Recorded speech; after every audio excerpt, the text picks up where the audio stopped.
Most people let it die before it ever becomes anything more. But the truth is, that spark is not random.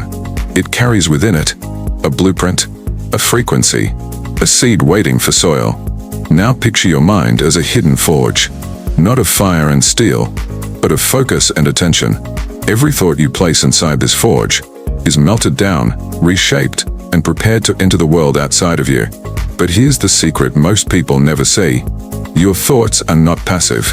They are not harmless clouds drifting through your head. They are living forces, some destructive, some healing, all of them shaping the unseen scaffolding of your reality.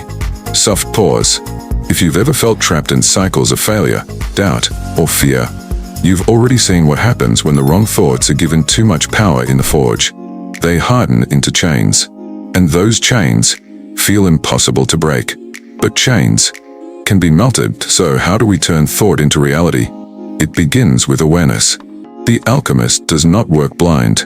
He watches carefully to see what raw materials he has gathered. Step 1. Notice your thoughts. Sit with them. Write them down. See them without judgment. Each thought is like raw metal ore, rough, unshaped, filled with impurities. Step 2.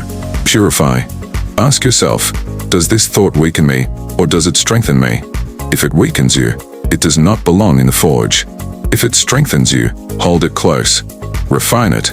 Step 3. Concentration. This is the fire of the forge. A thought left unattended fades, but a thought held in the steady flame of attention grows brighter, heavier, realer. Concentration is the difference between daydreaming and creation.